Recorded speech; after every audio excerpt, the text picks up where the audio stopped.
क्या रूस में जो चल रहा है और भारत में जो चलने वाला है या चल रहा है उनमें कुछ समानता है? रूस एक समय कमज़ोर पड़ा था। एक समय तो वो संसार का सर्वशक्तिशाली देश था, लेकिन उसके बाद नेटो तथा अमेरिका के क्रियाकलापों के कारण रूस कमज़ोर भी पड़ा था। यह बात 80 के दशक की है।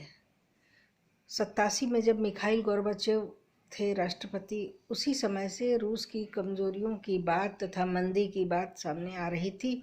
उसके बाद जब बोरिस येल्त्सिन आए तो रूस और कमज़ोर पड़ा। रूस का तात्पर्य यूएसएसआर से है।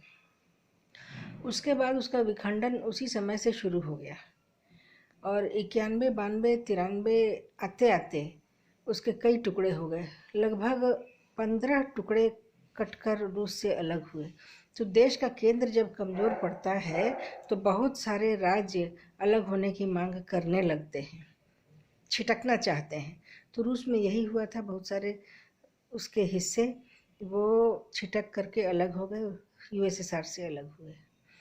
लेकिन रूस ने यह नहीं सोचा था या दुनिया ने यह नहीं सोचा था कि कुछ ही साल के अंदर एक बिल्कुल नया नेतृत्व आएगा।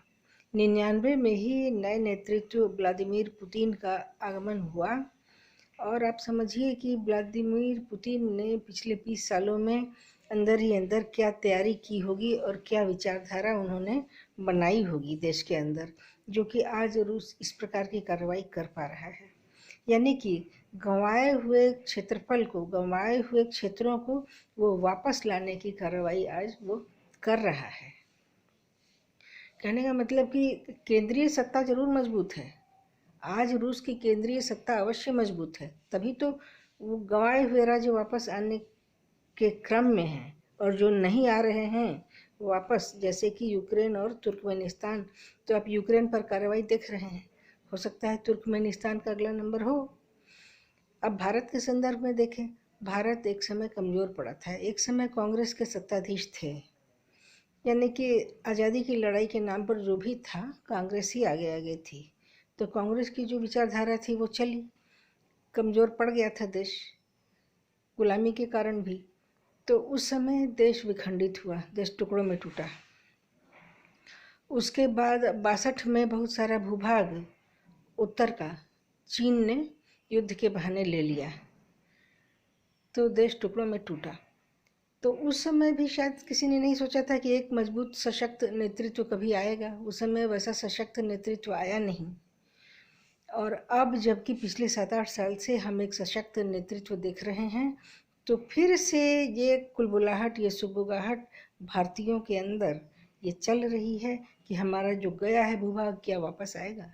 कम से कम चर्चा तो शुरू हो गई। रूस और भारत में अंतर यही है कि रूस ने भूभाग गंवाने के 10 साल के अंदर ही एक सशक्त नेतृत्व पा लिया था व्लादिमीर पुतिन के रूप में, और जबकि भारत ने ऐसा सशक्त नेतृत्व पाने में भारत को लग गए 60-65 साल। तो भारत की स्थिति ज़्यादा गंभीर है। फिर भी एक नेतृत्व जो कि मजबूत है, एक केंद्रीय सत्ता जो कि बलवान है और कठोर राष्ट्रवादी है, वो कुछ तो अपना काम करेगी ही। भारत की जनता को जगाने का भी काम किया है और जनता ने ऐसी सत्ता का साथ दिया है जो कि राष्ट्रवादी है और गंवाए हुए अंगों को पाने का कार्य कर सकती है। और इसी क्रम में कश्मीर जो है वो मुख्य भारत से और निकट आया है जब धारा 370 समाप्त हुई।